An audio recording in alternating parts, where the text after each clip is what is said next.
Florencia Cambariere, que si tenemos la imagen les pido si tenemos la imagen de lo que pasa en la plaza, por favor dejémosla, porque además Gustavo Carabajal tiene toda la información sobre la seguridad que se va sumando y se va sumando cada vez una seguridad más estricta, porque entiendan que se trata de un trayecto de 6 kilómetros a través de Roma, que no es menor y que es inédito y que es insólito, y ahora nos lo va a contar. Pero les decía que está con nosotros Florencia Cambariere, que creo que es la hermana de Luján, mi amiga Luján, y nos estamos conociendo aquí. Pero ¿por qué empiezo con ella? Tenemos invitados muy inteligentes, muy interesantes hoy para hablar de esto que está pasando. Empiezo con ella porque pensaba en Elisabetta, que ha tenido tantas conversaciones, y vos que has tenido tantas conversaciones.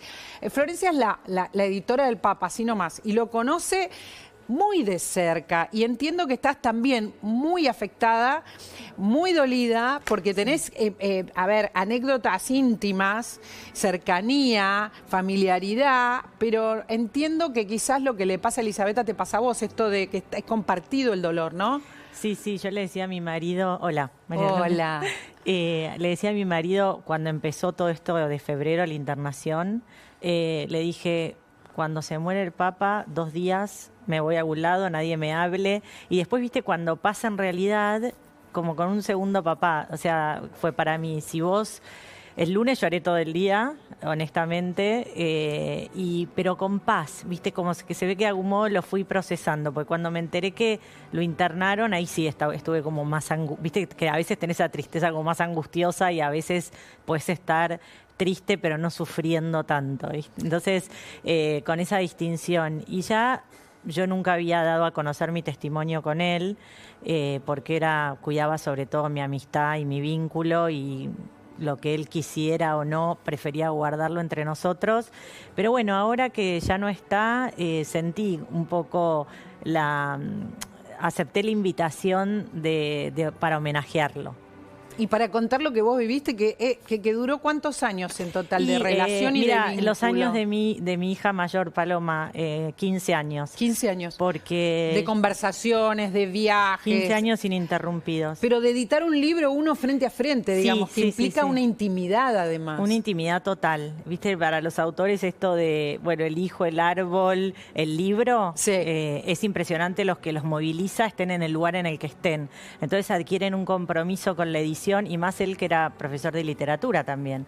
Así que el último libro se lo hicimos con Sergio, edité el libro de Sergio Rubini y Francesca Ambroghetti, y en el 2022 fue el último, o sea, le edité un libro como arzobispo y un libro como papa. En algún momento tuvimos el proyecto de como subirme al avión y hacer sobre Tierra Santa, que fue su primera misión, porque Sobre Cielo y la Tierra, que fue el primer libro que le edité con el rabino Escorca, fue de alguna manera la agenda de su primer año de papado. Marcó, si vos lo lees, ves que todas las cosas que hizo estaban ahí en ese libro súper breve y súper importante. A mí me gusta mucho la intimidad que lograron, la comunicación, esta cosa que se cuenta del Papa y que es absolutamente literal. El Papa te contestaba muy rápido un mail. No, te juro que hasta hace 2 semanas, que fue el último mail que le escribí, porque fui a la Feria del Libro de Bolonia, que es muy cerquita, bueno, todo es muy cerquita en Italia, y siempre después de Bolonia lo iba a visitar, o iba especialmente, pero una vez por año trataba de verlo, ¿no? Y él siempre me decía, si yo tenía que cambiar de pasaje, la agenda no se agota nunca, Flor, venga cuando quiere venir. Porque me agarró el año pasado, me enfermé antes de viajar, tuve que verlo después de la feria, y si él estaba en Roma, no había modo de que no te recibiera. Tenía eso. Y el último mail hace 2 semanas que te decía, se lo escribí, y ahí ya me di cuenta que estaba mal, porque él tenía la costumbre de escribir a mano, le escaneaban la carta y te la mandaban por mail. Y esa carta me la respondió Juan Cruz, su asistente, con él al lado, se notaba por lo que decía el mail. Yo no le decía de verlo, obviamente, le deseaba lo mejor, que es que estaba ahí, que rezaba por él y demás, porque no quería ponerlo en la situación de voy a estar en Roma, ¿no? Entonces le dije que iba a Bolonia, pero que iba a estar cerca, y por eso le escribí. Es la primera vez que no te contestó él directamente. Es la primera vez y yo ahí dije, después hablando con Francesca, el sábado que fue a la cárcel, me dijo, viste, le sacaron el oxígeno. Y entonces, bueno, además uno nunca quiere aceptar que las personas que quieren, entonces uno niega, ¿no? También. Sí. Pero sí, él era así. Yo lo conocí en el año 2009, lo llamé a Nacho López porque dije, ¿cómo un casi papa no tiene un libro? Realmente no había. Yo tenía una tormenta de ideas en el trabajo y digo, ¿cómo no hay un libro de un casi papa? Y le salía el cruce a estos encuentros que ya estaban haciendo de diálogo interreligioso. Y fue impactante desde el día 1 porque nos volvimos en subte del seminario rabínico. ¿Con él? Sí. Y nos pusimos a charlar. Yo le pregunté por el padre Ignacio, que vieron el sacerdote rosarino, y me dice, sí, es un hombre de una gran espiritualidad. De hecho, mi hermano, que tenía cáncer de pulmón, que después falleció, está ahora con él. Entonces, como editora siempre tuve una sensibilidad y un cariño especial por los sacerdotes, porque edité a varios. Y en ese momento nos ponemos a hablar de algunas enfermedades. Me dice, sí, una racha mala, mi sobrina tiene unos nódulos. Yo le digo, bueno, pero no se preocupe por eso, porque yo también, y mi médico siempre me dice que el cuerpo de la mujer, mes a mes, de alguna manera está preparado para la maternidad y con los cimbronazos hormonales estas cosas pasan. Y él me mira a los ojos y me dice, con la búsqueda de embarazos hay que tener paciencia. Y yo estaba buscando un embarazo hace un año. Y yo, obviamente, era la primera vez literal, María Laura, que lo veía. Y me quedé. Y 2 semanas después me enteré que estaba embarazada. Entonces le fui a llevar al arzobispado el contrato del libro. Y le digo, padre, perdone la indiscreción, pero siento que le debo contar que estoy embarazada. Y me dice, ay, con lo que recé. Y se arrodilló y me pidió, sí. Me dice, yo solo recé para que se anide. Usted ese día en el subte ya estaba embarazada. Y él, años después, hace un par de años, me aceptó que él veía los embarazos. Bueno, sí, hay varios testimonios, ¿no? De embarazos que él había visto, que él anticipaba, digamos. Quiero contarles que está con nosotros Agustín Podestá. Agustín Podestá es teólogo y es profe en la Universidad del Salvador, es magíster en teología, con especialización en historia de la Iglesia. También tenemos a nada menos que a Pablo Semán, que es sociólogo, que es antropólogo, pero que además es una especie de antropólogo de las religiones. Hay muchísimo para contar, pero lo que sentimos, Agustín, es que estamos frente a una iglesia que tiene corrientes históricas, corrientes conservadoras, corrientes más abiertas, y el miedo que sienten los argentinos, creo que en general muchos feligreses, de que se pierda un poco este espíritu que se ve, hasta incluso se va a ver en el entierro del Papa, ¿no? De la presencia de las personas más desposeídas, de una voz compasiva en el mundo. Sí, bueno, muchas gracias por la invitación, ¿qué tal? Sí, creo que está, cuando escuchaba la noticia ayer de que iba a estar toda esta gente esperándolo ahí ya a la entrada de Santa María Mayor, me pareció que justamente continuar un poco este legado, ¿no? Francisco es un papa de textos, porque es un papa de mucho texto, es un papa de un legado documental impresionante, pero también es un papa de gestos. A diferencia quizás de otros papas, este es un papa donde los gestos, ¿no? En teología, gestos y palabras, en Jesús, ¿no? Gestos y palabras son muy importantes, y también hay que saber leer los gestos, ¿no? Que toda esta gente esté ahí, que son personas como ¿Vos decían, decís que esto de que tanta gente esté ahí es leído también por los cardenales que van a votar? Sí, claro, sí. ¿Es importante para estos cardenales o no les importa nada? Porque también tenemos que pensar que cada cardenal va a querer defender su corriente, ¿no? El próximo papa, sea de la corriente que sea, la tiene muy difícil. Digo, es el papa después de Francisco, ¿no? Independientemente de que sea el ala más ultraconservadora, es el papa después de Francisco. Yo recuerdo cuando había estado Juan Pablo II y luego Benedicto y me decían, pero con Juan Pablo II, decía la gente, ¿no? Y después podía saber que puertas adentro la iglesia era otra cosa, ¿no? Pero en el puertas afuera, cómo la gente vivencia la experiencia de iglesia es muy distinto, ¿no? Agustín, y en ese plano, en esta posibilidad de continuidad o ruptura, ¿qué ves? Porque el Papa ha avanzado mucho en términos discursivos muchas veces, no siempre que se haya reflejado en la doctrina. Digo, por ejemplo, el tema de los homosexuales es un tema que en la doctrina no se ha reflejado. ¿Ves que eso es algo que ha quedado como una marca, un hito del que no se vuelve y que se va a avanzar, o que hay posibilidades de retroceso? Posibilidades de retroceso hay siempre, porque somos seres humanos y porque además estamos hablando de una institución que tiene 2000 años, que está consolidada de una determinada manera. Yo creo que posibilidades de retroceso hay siempre, pero la iglesia que dejó Francisco, a diferencia de la que recibió, es una iglesia consolidada estructuralmente, que está llamada a vivirse de esta forma de acá a 50, 100 años por lo menos.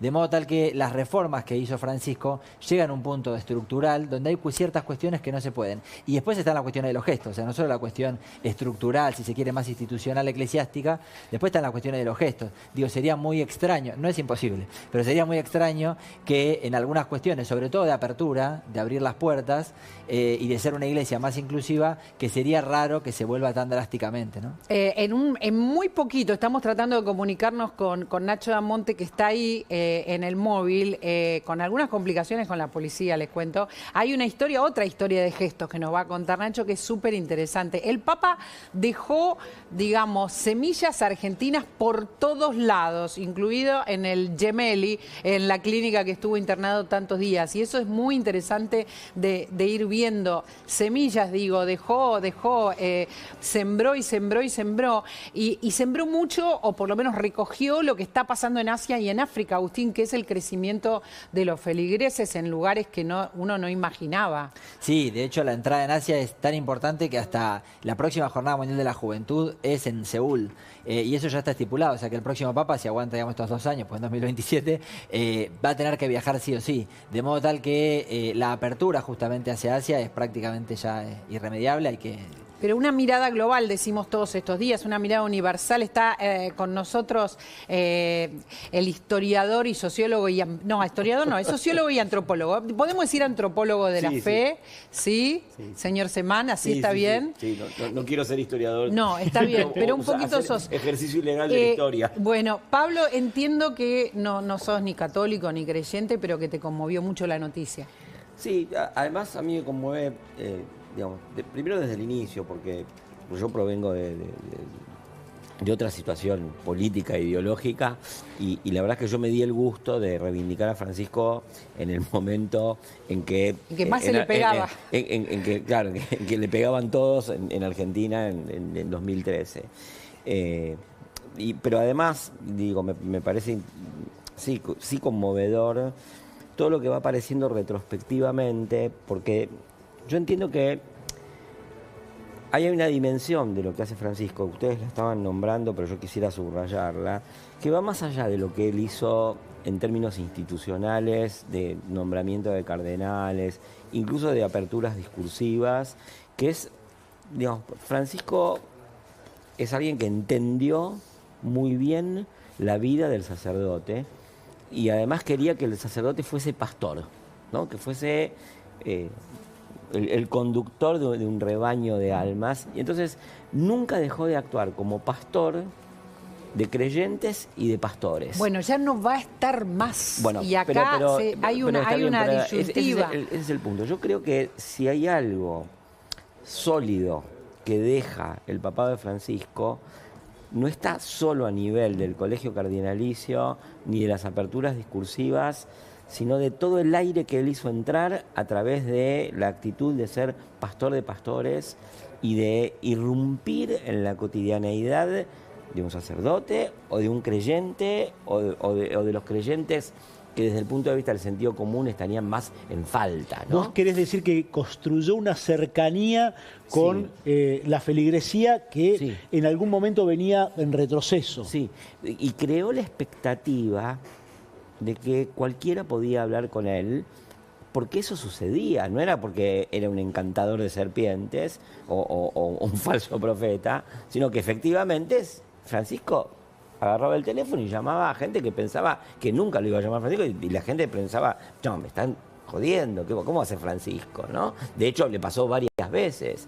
Entonces yo, muchas veces que yo no trabajo en general con sacerdotes, con miembros de las instituciones religiosas, trabajo con creyentes, pero los creyentes tenían por cierto para ellos que era posible comunicarse con Francisco y que Francisco podía aparecer en sus vidas. Y esa idea de que además Francisco podía aparecer en tu vida, desde el punto de vista de lo simbólico, tiene mucho que ver con las formas de aparición de lo santo en la vida de un creyente. Y eso es clave en este sentido. Francisco fue un papa que activó las dinámicas de lo sagrado en la experiencia cotidiana de una manera que no lo podía hacer Ratzinger, de una manera que no lo hizo, creo yo, Pablo VI o Juan XXIII, de una manera que sí lo hizo, y es muy importante, Wojtyla. Porque a pesar de la diferencia ideológica... Juan Pablo II, sí, ya que hablamos de papas. De Juan Pablo II.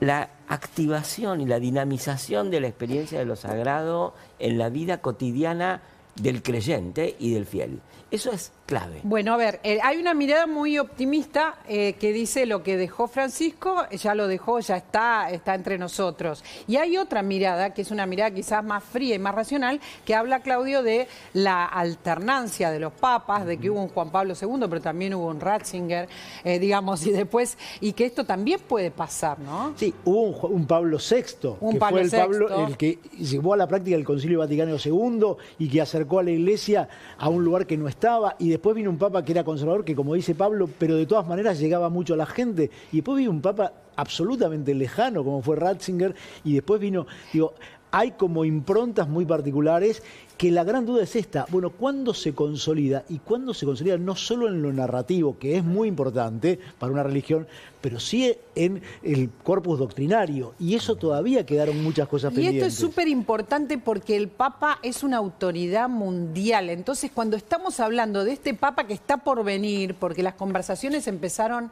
entre cardenales antes que el Papa muriera, estamos hablando de una gran autoridad, una persona con mucho poder en las próximas horas, podemos decir, ¿no? Y estamos hablando, por ejemplo, de un Ratzinger que un poco tuvo que irse, y de un Papa Bergoglio que primero fue votado pero no le alcanzó. ¿Está todo tan abierto o se puede ver una perspectiva, Agustín? Yo creo que sí, que algunas cuestiones se pueden suponer que se van a debatir. Yo creo que el adintra de la Iglesia, o sea, los conflictos internos de la Iglesia, cuando planteamos si el ala conservadora, el ala más progresista, o como se lo quiera denominar, o más de apertura, entiendo que esos son problemas que son muy adintra de la Iglesia, ¿no? Son conflictos más hacia adentro de la Iglesia, que hoy de alguna forma están zanjados, porque de vuelta Francisco dejó una Iglesia institucionalmente consolidada, muy diferente a la que recibió, muy diferente. De modo tal que los problemas hacia adentro de la Iglesia hoy yo creo que van a ser realmente mucho menores en el debate del cónclave. Yo creo que el cónclave va a mirar mucho más hacia afuera, lo que está pasando en el mundo. ¿Qué Iglesia necesita no adentro, sino afuera? Como decía Francisco, no hay que hacer que Jesús entre, sino que hay que hacer que Jesús salga, ¿no? Ojalá no abrir sí la sea. puerta para que entre, sino abrir Ojalá la sí puerta sea, para que porque salga. digamos, es lo que decía Claudio, la Iglesia ha ganado feligreses en el papado de Francisco, estaba perdiendo en los papados anteriores, también tiene que ver con la época y con la historia. Me quiero ir al móvil, si me permitís, Agustín, porque está Nacho Damonte y hay una historia muy linda que tiene que ver con la Clínica Gemelli y con la Basílica de Luján, y básicamente con la Virgen de Luján, que lo simboliza, ¿verdad? Nacho, ¿cómo estás? Buen día. ¿Qué tal, María? ¿Cómo te va? Buenos días. Bueno, jornadas muy fuertes se ven aquí, pero lo que comentabas vos, ¿no? Una sorpresa que se llevó la clínica donde el Papa estuvo pasando prácticamente un mes, también con cobertura de La Nación Más, estuvo allí internado, tuvo muy buen trato de parte de los doctores y de los enfermeros, por eso él quiso dejarles un último regalo. Se sorprendieron en las últimas horas cuando recibieron esta estatuilla de la Virgen de Luján, ¿sí? La patrona de nuestro país, quien además era muy importante, por supuesto, para Francisco. De hecho, cuando él era arzobispo y cuando él también era cura párroco, iba en cada una de las oportunidades que tenía, participó de todas las peregrinaciones mientras estuvo en la Argentina, y la figura de la Virgen precisamente es la que recibió la clínica de parte del propio Francisco, ¿sí? Es un regalo especial de Francisco que le entregó a esta clínica y que por supuesto lo sé a todos, así que de ahora en más en la clínica van a tener figura de quien es nuestra Virgen más santa, ¿no? Que es la Virgen de Luján, y me parecía que era un detalle importante para destacar, es algo que comunicó el Vaticano en los últimos minutos nada más, y bueno, queríamos comentarlo con todo el público de la